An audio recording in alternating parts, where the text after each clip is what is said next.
Hello दोस्तों, good morning. स्वागत है एक बार फिर से आप सभी का एमजेटी एजुकेशन में। दोस्तों आज है 29 अप्रैल। आज की इस वीडियो में हम लोग बात करेंगे 29 अप्रैल 2021 के करंट अफेयर के सभी इंपॉर्टेंट क्वेश्चंस के बारे में। पूरी वीडियो ध्यान से देखिएगा, पूरी वीडियो डिटेल में आपको समझाई गई है। अगर वीडियो पसंद आए तो वीडियो को लाइक और शेयर करना मत भूलना। और हाँ, चैनल को अगर सब्सक्राइब नहीं किए हो तो चैनल को सब्सक्राइब कर लो, बेल आइकन को प्रेस कर लो, जिससे आने वाली वीडियोज़ का नोटिफिकेशन भी आपको मिलती रहे। इस वीडियो की पीडीएफ फाइल और क्विज मिल जाएगी एमजेटी ऐप पर। एमजेटी ऐप आप गूगल प्ले स्टोर से इंस्टॉल कर सकते हैं। चलिए बात करते हैं लास्ट डे के क्वेश्चंस की। लास्ट डे का हमारा पहला क्वेश्चन था AIBA यूथ बॉक्सिंग चैंपियनशिप में भारत ने कुल कितने मेडल जीते? तो टोटल 11 मेडल जीते हुए हैं। 93वें ऑस्कर अवार्ड में बेस्ट डॉक्यूमेंट्री फीचर फिल्म का पुरस्कार किसे मिला? माई ऑक्टोपस टीचर को। दोनों ही क्वेश्चंस के बारे में काफ़ी लोगों ने आंसर किया था। आप लोग डिटेल में आंसर करने का प्रयास किया करो। चलिए बात करते हैं आज के दिन के पहले क्वेश्चन की। आज का हमारा पहला क्वेश्चन है, किसे अमेरिका का 51वां राज्य बनाने के लिए बिल पारित किया गया? तो दोस्तों, वाशिंगटन डीसी को अमेरिका का 51वां स्टेट बनाने के लिए बिल पारित किया गया है। ये बिल निचली सदन में पहले पारित किया गया, यानी हाउस ऑफ रिप्रेजेंटेटिव में, और वहाँ से पास भी हो गया है। अब कहाँ जाएगा? अब जाएगा उसके अपर हाउस में। अपर हाउस यानी कि ऊपरी सदन में। तो ऊपरी सदन क्या है? सीनेट। ध्यान रखिएगा, हाउस ऑफ रिप्रेजेंटेटिव जो है वो उसकी निचली सदन है, और जो ऊपर की सदन है यानी लोअर हाउस और अपर हाउस होता है। तो जो अपर हाउस है वो है सीनेट अमेरिका का। ठीक है, जैसे भारत में क्या है? Lower house, upper house. Bharat में लोअर हाउस है लोकसभा, और अपर हाउस यानी उच्च सदन है राज्यसभा। इसको मैंने आपको संसद वाली वीडियो में बताया था। ठीक है, चलिए अब देखिए दोस्तों, तो अब सीनेट में भी अगर पास हो जाता है, वैसे चांसेस तो कम लग रहे हैं, क्योंकि जितने भी रिपब्लिकन वाले हैं वो इस बिल का विरोध कर रहे हैं, और डेमोक्रेट वालों ने पूरा सपोर्ट करके इसे हाउस ऑफ रिप्रेजेंटेटिव में पास करा दिया है। और पहली बार ऐसा हुआ है कि डेमोक्रेट के सभी सदस्य ने, सभी मेंबर्स ने इसमें सपोर्ट दिखाया, और हाउस ऑफ रिप्रेजेंटेटिव में ये बिल पास हो गया। तो अगर ये सीनेट में भी पास हो जाता है तो वाशिंगटन डीसी को भी वहाँ का एक स्टेट का दर्जा मिल जाएगा। अभी उसे स्टेट का दर्जा नहीं मिला है, तो वो बन जाएगा अमेरिका का 51वां राज्य। क्लियर? अब देखिए, थोड़ा सा आ ही गया है रिपब्लिकन डेमोक्रेट, तो इसके बारे में जान लेते हैं। देखिए, डेमोक्रेट पार्टी से जो अभी वहाँ के प्रेसिडेंट हैं जो बाइडेन, वो उन्हीं की पार्टी से, डेमोक्रेट पार्टी से, उसी पार्टी से बराक ओबामा थे। ठीक है, लेकिन जो इससे पहले राष्ट्रपति थे डोनाल्ड ट्रंप, उनकी पार्टी का नाम है रिपब्लिकन। तो ये आपको याद रखना है। डेमोक्रेट पार्टी ने अपना उपराष्ट्रपति चुना है दोस्तों कमला हैरिस को, जो कि भारतीय मूल की हैं। और एक दो और पद हैं जो बहुत ज़्यादा इंपॉर्टेंट हैं, जिनका नाम आपको याद रखना है। एक तो दोस्तों विदेश सचिव और एक रक्षा सचिव। विदेश सचिव चुना गया है दोस्तों एंटोनी ब्लिंकन को। किसे? एंटोनी ब्लिंकन को। जैसे हमारे विदेश मंत्री होते हैं वैसे वहाँ के विदेश सचिव होते हैं। और जो रक्षा सचिव चुने गए हैं, यानी कि रक्षा मंत्री के हैं भारतीय भाषा में, तो लॉयड ऑस्टिन को चुना गया है। तो ये दोनों नाम भी आपको याद रखना है, क्योंकि जब इंडिया से 2+2 वार्ता होगी तो उसमें ये दोनों नाम बहुत ज़्यादा इंपॉर्टेंस रखते हैं। चलिए अमेरिका से थोड़ा सा और स्टैटिक पॉइंट जान लीजिए। वाशिंगटन डीसी यहाँ की राजधानी है, लेकिन अभी स्टेट का दर्जा इसे नहीं मिला है। डॉलर यहाँ की करेंसी है। संसद का नाम है कांग्रेस। संसद जो बैठती है उसका नाम है कांग्रेस। इसके दो सदन है, upper house, lower house. Upper house का नाम है सीनेट और लोअर हाउस का नाम है हाउस ऑफ रिप्रेजेंटेटिव। सबसे बड़ी अर्थव्यवस्था है अमेरिका। जो बाइडेन यहाँ के 46वें प्रेसिडेंट है। अगला क्वेश्चन है, सिप्री रिपोर्ट के अनुसार सैन्य खर्च में भारत का स्थान क्या है? तो दोस्तों, सिप्री रिपोर्ट ने अभी हाल ही में अपना एक रिपोर्ट जारी किया है। इस रिपोर्ट में बताया है कि सैन्य खर्च में भारत तीसरे स्थान पर बना हुआ है। दुनिया का तीसरा सबसे ज़्यादा सैन्य खर्च करने वाला देश है इंडिया। पहले स्थान पर कौन है? पहले स्थान पर है United states of America. America है सबसे ज़्यादा खर्च करने के मामले में सैन्य पर, अपनी सेना पर। दूसरे स्थान पर है चाइना। तीसरा स्थान है भारत का। चौथा स्थान रसिया का है, और पांचवें स्थान पर है यूनाइटेड किंगडम यानी यूके। अमेरिका ने दोस्तों $778 बिलियन खर्च किए हैं 2020 में। चाइना ने $252 बिलियन, और वहीं भारत ने $72 बिलियन खर्च किए हैं। रसिया 61 और यूके जो है 59 पॉइंट समथिंग बिलियन खर्च किए हैं। ये सिप्री की रिपोर्ट का नाम है सिप्री मिलिट्री एक्सपेंडिचर डेटाबेस। ठीक है, तो ये 2020 में जितने खर्च किए गए हैं उस पर आधारित है, क्योंकि अभी 2021 तो कंप्लीट नहीं हुआ है। तो इसमें ये बताया गया है कि ये सभी जो टॉप 5 देश हैं, टॉप 5 कंट्रीज़ हैं, इन्होंने ही मिलकर दुनिया भर में 62% खर्च किया है। सेना पर दुनिया भर में जितना खर्च होता है उसका 62% तो सिर्फ इन्हीं 5 देशों ने खर्च किया है अपनी सेना पर। और टोटल 2020 में 1981 बिलियन डॉलर खर्च हुआ है। क्लियर? ये सिप्री की रिपोर्ट है। सिप्री ने एक और रिपोर्ट अभी कुछ महीनों पहले जारी की थी जिसमें बताया था कि हथियारों की खरीद के मामले में भारत दुनिया का दूसरा देश बना हुआ है। ये याद रखिएगा, दोनों में अंतर है, थोड़ा सा डिफरेंस है। सैनिक खर्च के मामले में भारत है तीसरे स्थान पर और हथियारों की खरीद के मामले में भारत है दूसरे स्थान पर।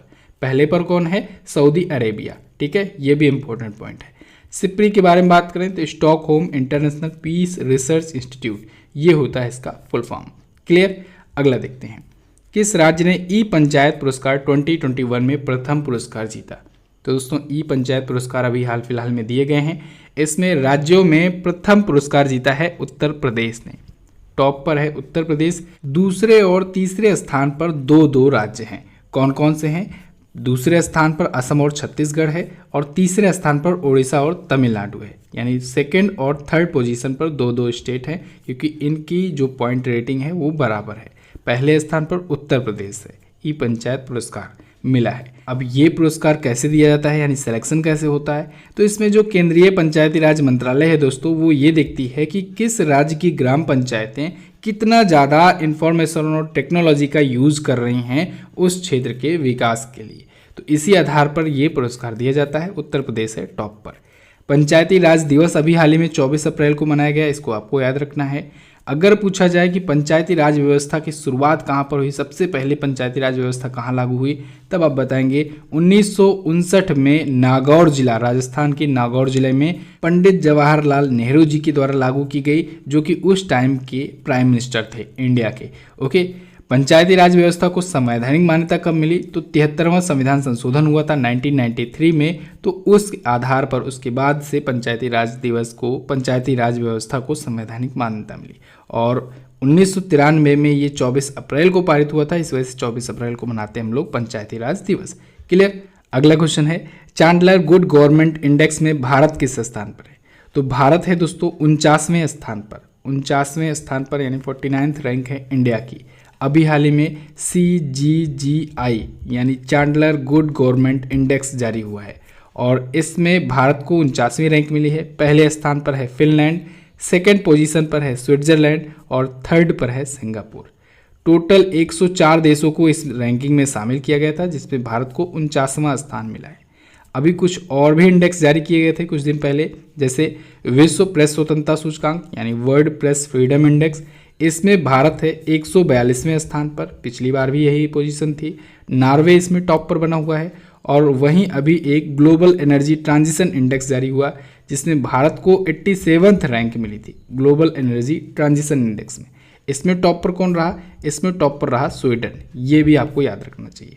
अगला क्वेश्चन देखते हैं, किस कंपनी ने भारत में दुनिया का सबसे बड़ा 2 पहिया चार्जिंग नेटवर्क स्थापित करने की घोषणा की है? तो दोस्तों ओला ने घोषणा की है कि वो भारत में दुनिया का सबसे बड़ा 2 पहिया चार्जिंग नेटवर्क स्थापित करेगा। 2 व्हीलर्स के लिए चार्जिंग नेटवर्क स्थापित करेगा ओला से याद आया होगा दोस्तों कि दुनिया में सबसे बड़ा इलेक्ट्रिक 2 व्हीलर कारखाना भी, फैक्ट्री भी तमिलनाडु में ये खोल रहा है और इसके द्वारा ही चार्जिंग स्टेशन भी खोला जाएगा। इसके अनुसार ये बताया गया है कि इसका जो 2 पहिया होगा, जो स्कूटर जिसे कह रहा है ओला इलेक्ट्रिक स्कूटर, वो 18 मिनटों में ही 50% तक चार्ज किया जा सकेगा। ओला की स्थापना हुई थी दोस्तों 2010 में। मुख्यालय है बेंगलुरु में और फाउंडर और CEO हैं इसके भावेश अग्रवाल। अगला देखते हैं, सेबी ने NCDEX का नया MD और CEO किसे नियुक्त किया? तो अभी हाल ही में सेबी यानी securities and exchange board of India ने दोस्तों NCDEX का नया MD और CEO नियुक्त करने के लिए मंजूरी दे दी है अरुण रस्ते को। किसे?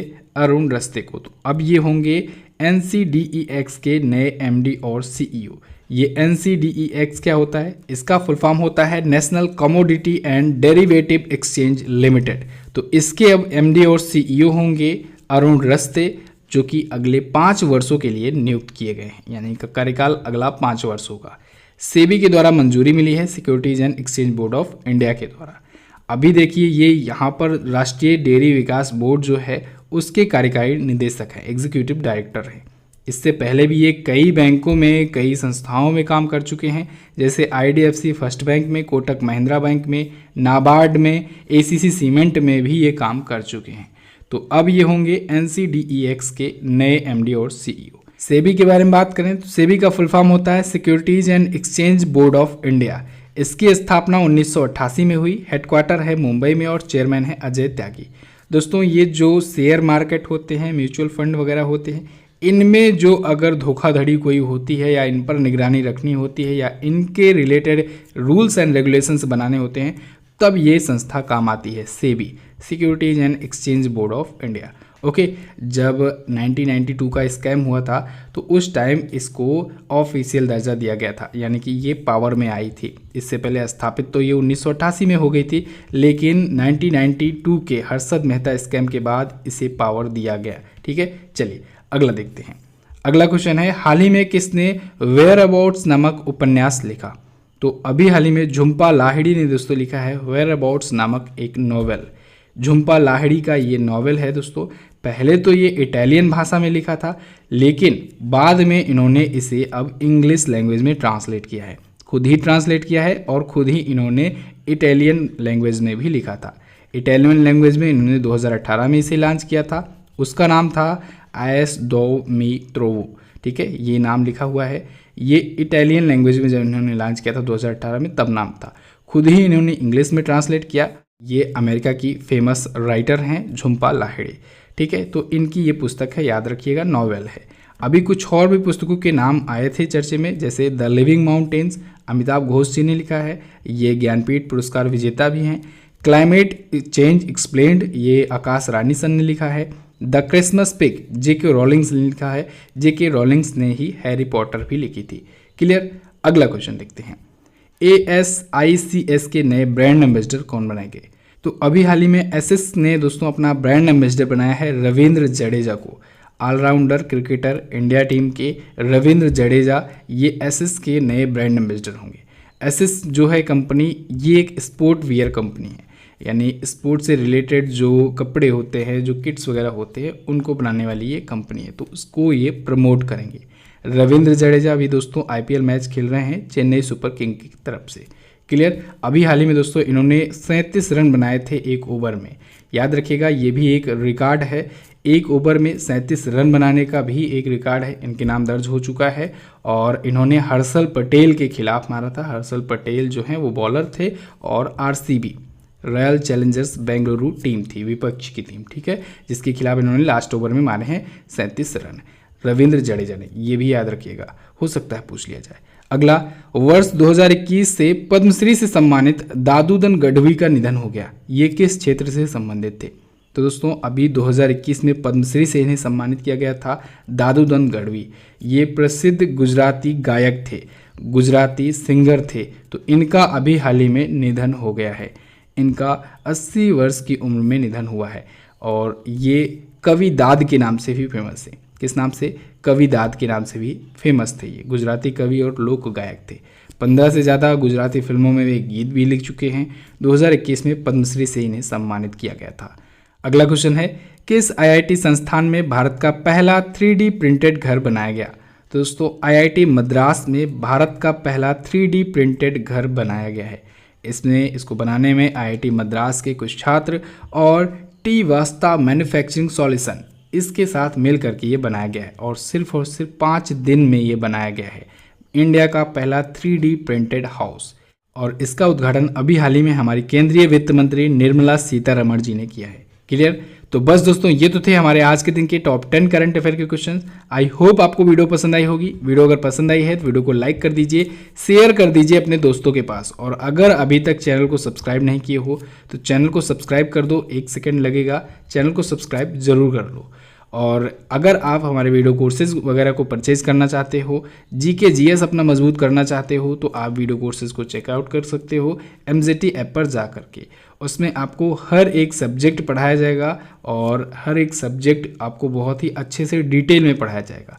एसएससी जीडी का वीडियो कोर्स है, आप उसी कोर्स को भी परचेज कर सकते हो। अगर आप जीके जीएस पढ़ना चाहते हो तो फिलहाल के लिए अभी आप उसे भी ले सकते हो, उसमें भी पूरा कवर कराया जाएगा।